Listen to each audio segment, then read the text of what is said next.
Does it matter then what I do? Yes, because it's like a file in a computer. If my heart's not open, I don't download the possibility on earth as it is in heaven. If we think with love, it's like one filter on our camera. If we think without love or fear, it's another fear on our camera. And when Einstein said, either nothing is a miracle or everything is a miracle, in that area where nothing is a miracle, that means something has gone awry. Thank you.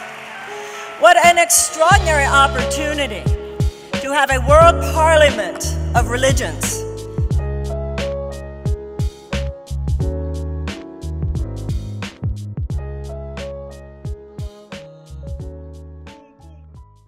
This is Pernille Lauritsen from Mindjuice Academy, and I'm sitting here with the world acclaimed, acknowledged spiritual leader Marianne Williamson, who is the author of many New York Times best-selling books, and you're also right now someone who's really preaching a lot of spiritual messages on the global scene.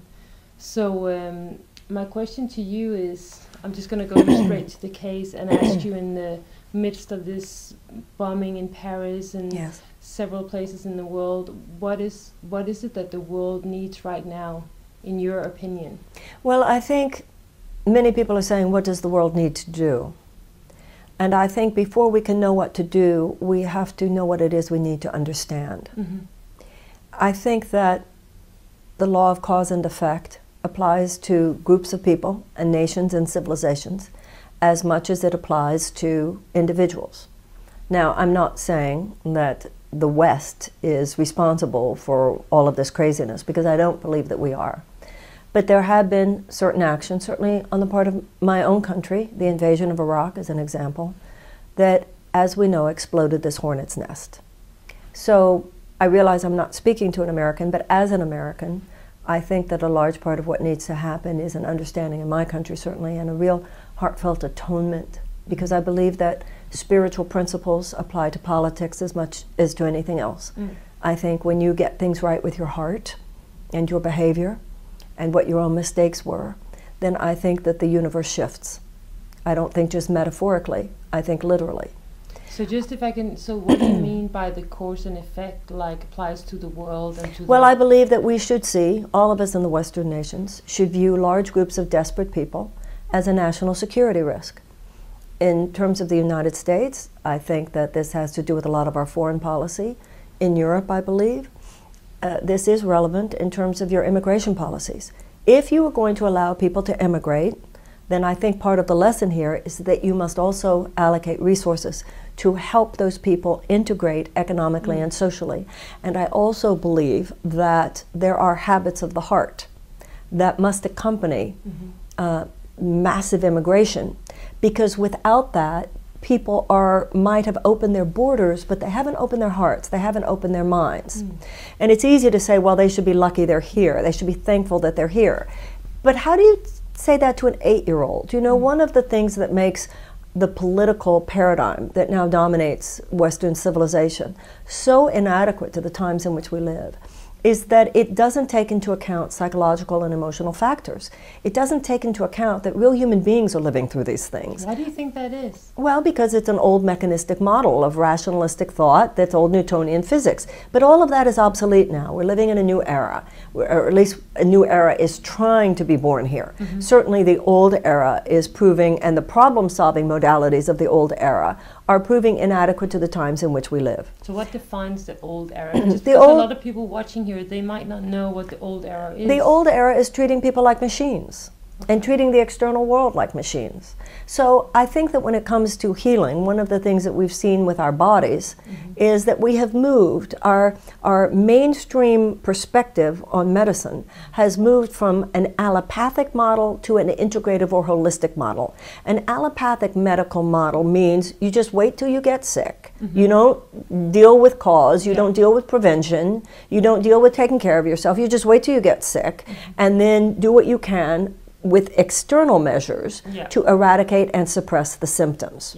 We have now moved to an integrative, holistic model where we know you can't just have bad nutrition, never exercise, put awful substances in your body, and then think that you can get sick and a pill or a medicine can just fix it. What we've learned is that sickness is an absence of health. Health isn't the absence of sickness. And now we need to move into that same paradigm shift when it comes to politics and society. So right now, the nations of the world, the governments of the world for the most part, are looking at the threat, not just the threat, unfortunately, it's more than a threat, the peril at this point of ISIS, the danger of ISIS and the surrounding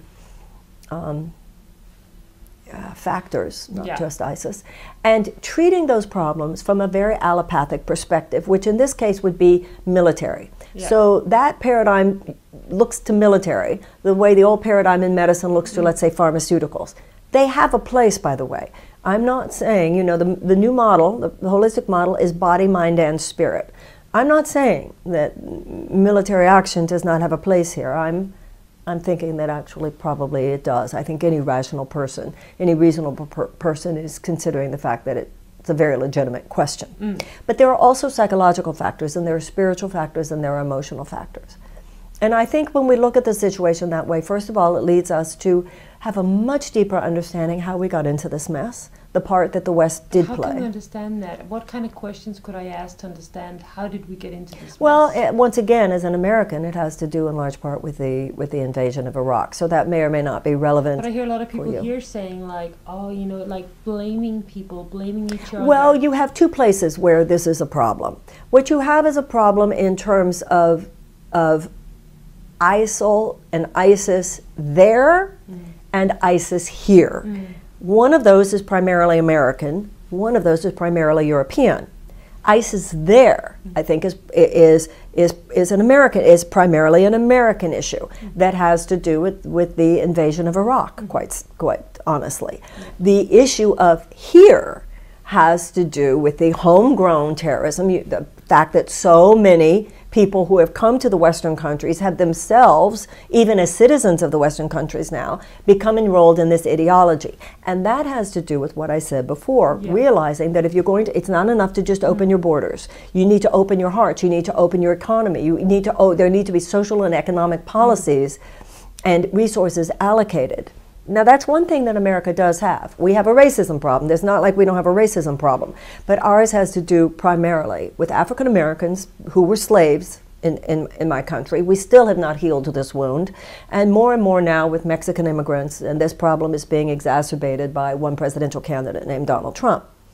But for the most part, integrating people of other cultures into my country is not as much of an issue for you because we don't have centuries of one gene pool. We were always a nation of immigrants. So it's interesting. So the homegrown issue is more of Europe's. The issue of ISIL over there is more the United States. However, at this point, all of what I just said has to do with things that already happened. And I think now we have a very urgent question, which is what should we do now? You spoke about, one thing you spoke about here over the weekend was like to see yourself as part of a global community. How does that apply to this new era?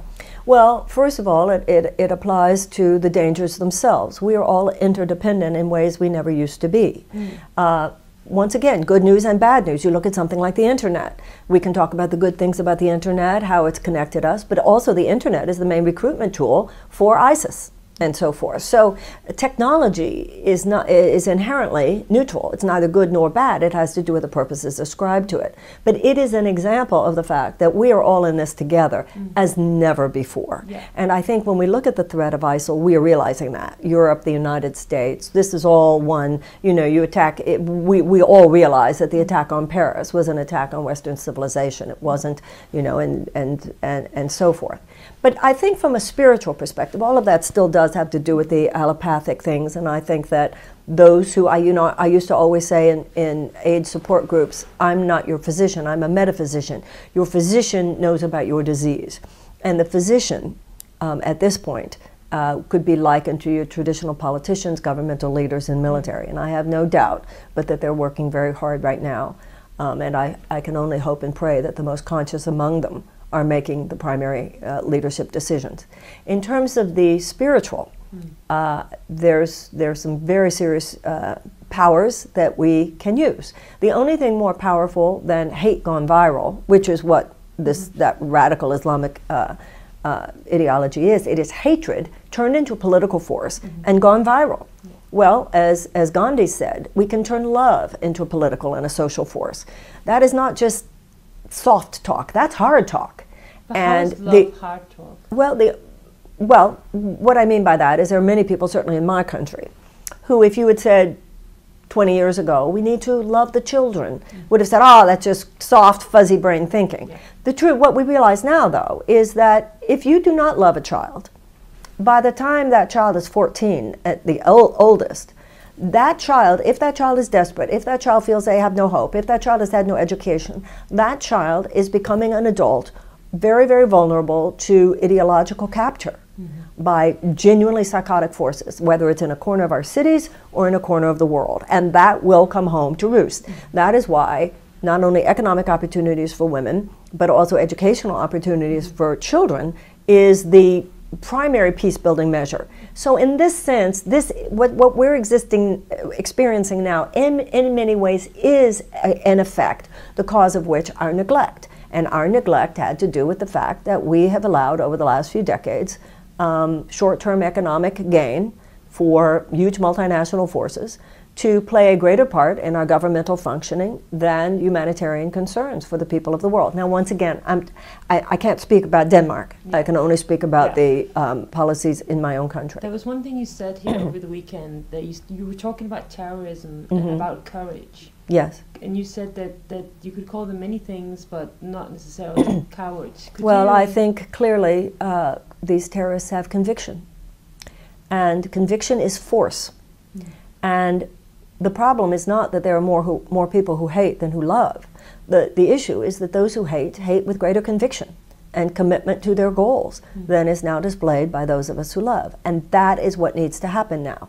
We have the numbers, but they have the force because they have the conviction. Yeah. And so now those of us who love must love with as much conviction and commitment to the goal of a loving, peaceful world as is now displayed by those with goals that are very dissimilar to ours. Why don't we just have that stronger love? Or why are we not as convicted? Well, it's not that we don't love. It's that we are used to loving our own families.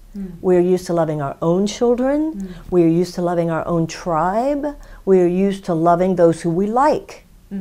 And what mankind is being shown now is that that's not enough. We must grow now beyond what the Greeks talked about, eros, philia, and agape. Philia is love for your own tribe. Eros is sexual and romantic love. Neither one of those are enough to get us out of this mess. Agape love is this huge compassion for life and all human beings. That is the love that is needed now. You and I are both mothers, but we must evolve to the point of as much concern for children on the other side of the world as we have for our own children. And to be honest, if Western women had been awake to this fact over the last few decades, we would have demanded it in ways that we have not.